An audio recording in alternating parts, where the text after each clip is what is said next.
Hello, and welcome to the summer edition of Uncommon Sense, a podcast presented by the CPA Education Foundation's Heshi CPA Knowledge Center. This podcast features conversations with Alberta CPAs sharing their insights on a wide range of timely topics. We're currently taking a break while we prepare for Season 2 of Uncommon Sense, coming later this summer. In the meantime, we've dusted off and reposted some of our episodes from the past year, as well as from our predecessor podcast, Straight from the CPA's Mouth. These episodes are as relevant today as when they were first recorded. So, if you missed them the first time around or just want to enjoy them again, now is the time to have a listen. And remember, we'll be back soon with Season 2 of Uncommon Sense, with new episodes featuring more uncommonly interesting guests and topics.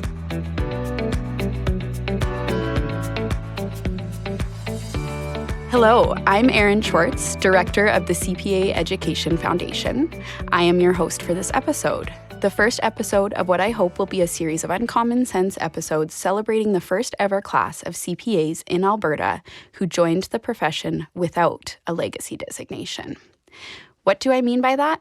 Well, back in 2015, 10 years ago now, the unification of the regulated accounting profession in Alberta was officially completed with the proclamation of the Chartered Professional Accountant Act in July of that year. Prior to that, there had been 3 regulated accounting designations, and since then, there's just been one. Under the terms of the new CPA Act, the thousands of accountants who already held one of the so-called legacy designations at the time of unification were required to use their legacy designation in combination with the new CPA designation for a minimum of 10 years. In other words, a legacy chartered accountant named Sarah Tang, for example, would be known as Sarah Tang, CPA, CA. But in February of 2016, the first ever class of CPA candidates who did not have a legacy designation graduated, earning the straightforward CPA title. With the profession celebrating 10 years of unification this year and moving towards the 10th anniversary of that first class of CPAs in Alberta, this episode of Uncommon Sense features Katherina Richard, one of those inaugural CPAs from February 2016. On this episode, I'll chat with Katherina about what it was like to be what some called a pioneer and others called a guinea pig, one of the first non-legacy CPAs. We'll explore what being part of that milestone moment meant to her, discuss her career path since earning the designation, and talk about the work she does as a CPA today. Kat is a partner at MNP in Edmonton and a member of MNP's Assurance and Accounting Services team. She works one-on-one with First Nations and Métis settlements, as well as with Indigenous entrepreneurs, helping her clients reach their organizational goals. Her services include assurance and audit, reviews, and compilations. With close to a decade of First Nations government experience, Katherina develops strong working relationships with her clients, allowing her to better understand how to provide support and tailored advice. Thanks for being here, Kat. Thanks for having me. So happy to have you here. And by the way, congratulations on becoming a partner at MNP. Thank you. You've obviously done very well since earning your designation just under 10 years ago. Do you want to give us a bit of an overview of your journey from, newly minted first CPA in 2016 to partnership today? Yeah, for sure. I can't believe that it's almost been 10 years. I feel like it was yesterday that I was writing the first CFE. But soon after I received my CPA, I became manager at MNP. I was a manager for about 2 years. And then in 2018, I was promoted to senior manager. I went on a mat leave in 2019, so I was off for just under a year then, and then came back and I was promoted to partnership on June 1st, 2022. Congrats. Thank you. And throughout that time, you've always been within kind of the First Nations group at MNP, right? Yeah, for sure. So I started doing my first audit was out at a Métis settlement. I've sort of continued since before I've had my CPA all the way through my career to partnership. Yeah. And how does it feel to put the word partner after your name? It feels really good. It's, I've worked really hard for it. And so, it definitely pays off in the end. But, I I still struggle sometimes with that imposter syndrome. It loves to creep in and kind of get to the back of your mind and say, did they really choose the right person? Am I the one they promoted to partnership? I don't know. It feels wrong. But no, I it's hard work, and I'm happy to say that I feel really good about where I'm at. And yeah, it's really exciting. That's awesome. Yeah, I think as a young woman, you are more prone to that imposter syndrome. I know I feel that, and that's just, a side effect of the society we're in. But also it's just so important to combat that. And it's so good to see you in a partnership role because you have earned it. And also now lots of folks going through, whether they're in post-secondary or in the PEP program or whatever, they have you to have as a role model and see that hey, it's doable, right? For sure, yeah. And it's that it helps yourself when you realize I've done all these things. It helps combat that, right? So yeah, it feels good. So before we dive into more about your work, let's talk a little bit about what it was like to be part of that first ever class of non-legacy CPAs in Alberta. So at the time, what did it feel like? Did it feel significant? Did it feel like a letdown? Was it stressful? What was that like for you? I don't remember it being extra stressful, put it that way. I think you're worried about taking whatever program or university and exceeding in that and working at the same time. And so I didn't see it as stressful from that way. There were times when we were nervous, I think, as a group on what is this actually going to look like? We didn't really know. We in the past, you would have understood talking to people ahead of you, what the program looked like, what assignments to expect and that sort of thing. So I think from that side, it was maybe a little bit stressful that way. I think more, and I thought about this a lot, and I think with every generation, we love to say, myself included, oh, the generation after me has it easier. We had it so much harder than they did. And I think that's continued forever. But if anything, that's probably what I felt, is the group before us would kind of say, oh, well, we had it way harder than you guys are going to have it. It's going to be way easier. And I definitely don't think that that's the case probably for any generation. But I think that's just instilled in us. We always feel like we had it harder. Yeah, for sure. Although I do feel now I don't do that as much because of what the world has been in the past 5 years, where I'm looking at, university students who are going through during the pandemic and things like that. And I'm like, oh, okay, no, maybe I didn't have it harder. 100%. So true. You get this one. Yeah. There's no way that I would feel as confident going into it today as I did when I was 10 years ago, for sure. Yeah. Although, to be fair, we went through early motherhood in the pandemic. So, when those kids are having kids, we'll be like, we had this harder Exactly. Try doing this with nothing else and being stuck home all the time. Yes, right. Exactly. Yeah, so we have to talk about it. The commercial, when we were first going through, that first class of CPAs, we all like to refer to the original commercial for the CPA designation. Tell me about that. Oh, the helicopter. Everyone remembers the helicopter. I remember watching that commercial with my cohort at work, going through the program, and we would make so much fun of it. We were just like, there's no way you're getting on a helicopter as a CPA and getting, to do all these crazy things. I will say, I have not been on a helicopter. However, I have been on a surprising amount of small planes going to very remote locations. So, maybe it actually wasn't as far off as I thought it would be when we first saw it. I've sat in the co-pilot seat of many tiny planes. I have landed on some very interesting gravel runways. And so, who knew? 10 years later, it wasn't that far off. Maybe not as prestigious, but it's pretty good. Yeah. if you can share, maybe one of the most interesting places you've been or most unique. Yeah. Sounds like probably a lot of unique places, but For sure, for sure. Well, the farthest north I've ever been is to Tuktoyaktuk.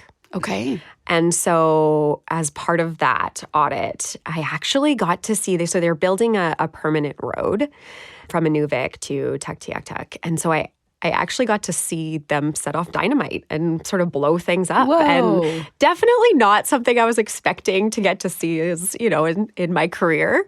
So that was a really interesting experience. I got to see sort of the underground permafrost freezer rooms.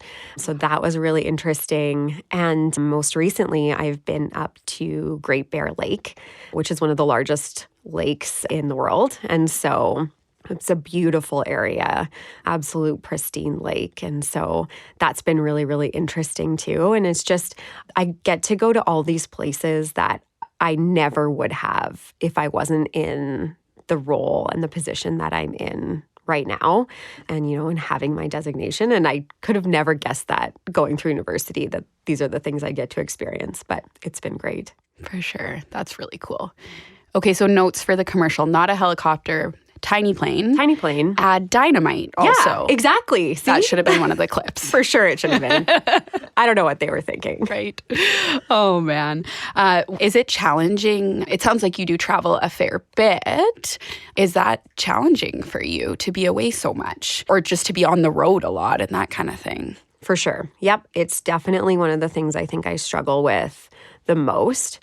I think people talk a lot about balance and they want to have this work-life balance. And I don't really love that term. I feel like balance makes it sound like you have to do everything all at once. You have to put everything into your career. You have to put everything into your family and being a mom.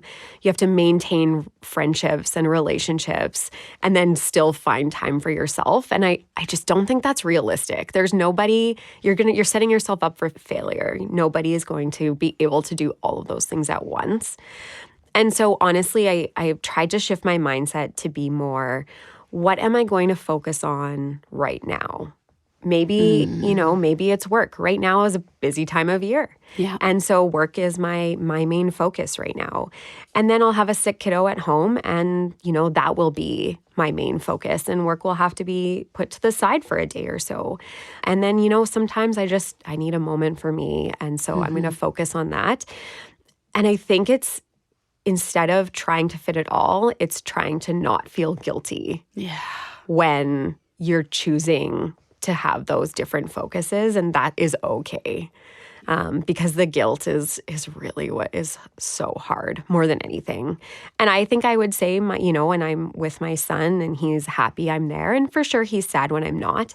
But I think it's more the guilt I put on myself for being away that I struggle with than him struggling with me not being home.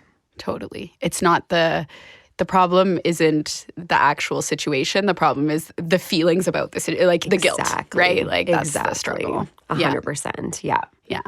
And I like to think too, I think it's good for our kids to see us succeed in this way and be happy in this way. I know I am a much better parent when I am working and thriving in my work. When I was on parental leave with my kids, that is not my place to shine. And that was the focus for a time. But coming back to work, I become, I think, a much better parent. And I think it's great for them to see parents who kind of chase their passions and work hard. Absolutely. I completely agree. I was exactly the same as you. I enjoyed my time on maternity leave being at home, but I am a better mom working for sure. And I have so much respect for moms who do stay at home because that is a hard, hard job. One I am not suited to do. And so, I think I have a lot of respect for them, but I also feel like exactly like you said, I am a better parent being present when I am home and really focusing on the relationship then than, trying to do all of it all the time. But you're right. I think it is such a good thing for our kids to see, we can do it. Yeah, absolutely. Thank you for sharing.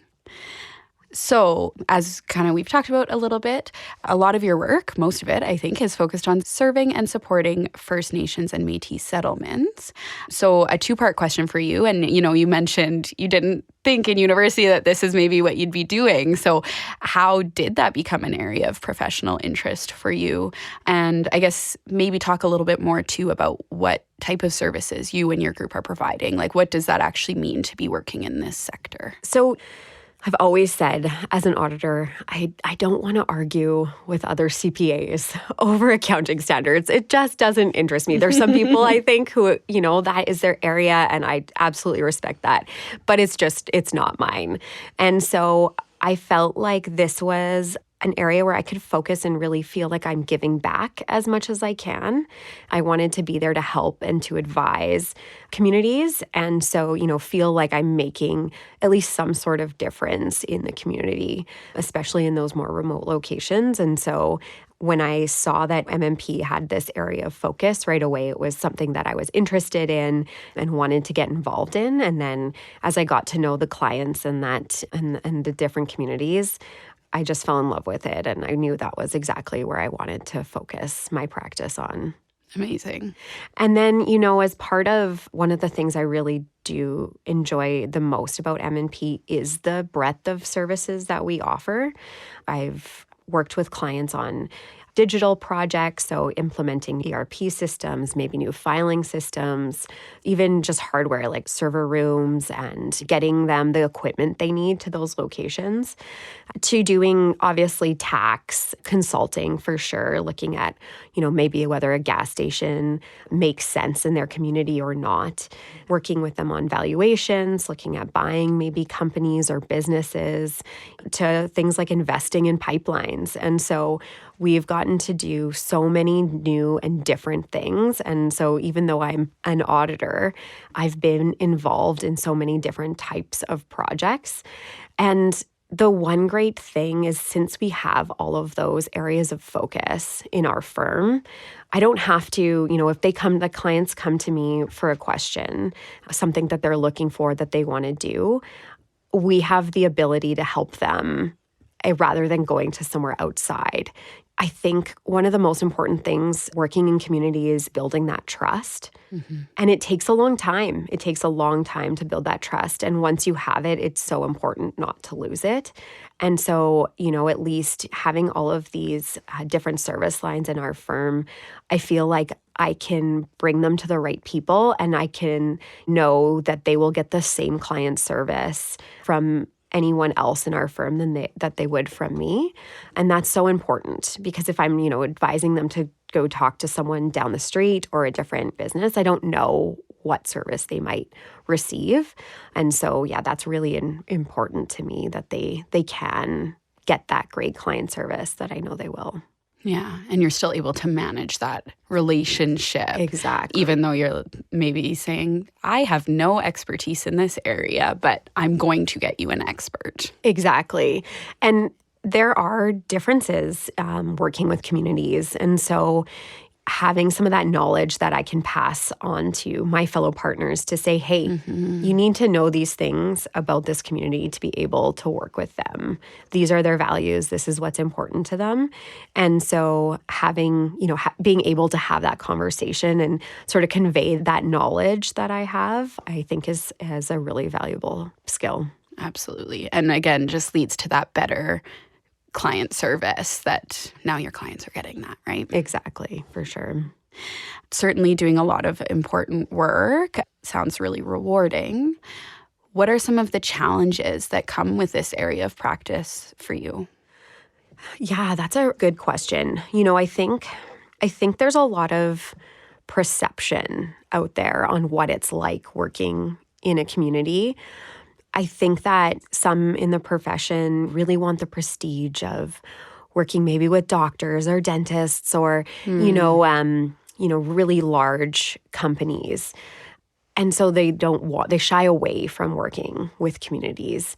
But, like I've mentioned, I've gotten to do so many of these huge different projects, and I've really widen my skills of what I can do as a CPA, not just an accountant, that I think it's really sad if people are missing out on the opportunity to work with them and to develop these relationships. Because like I said, once you are that trusted advisor, you really are part of the community. And I don't think, and maybe I'm wrong, but I don't know that same relationship may exist in all types of industries. And so I honestly am lucky and I'm happy to be working there.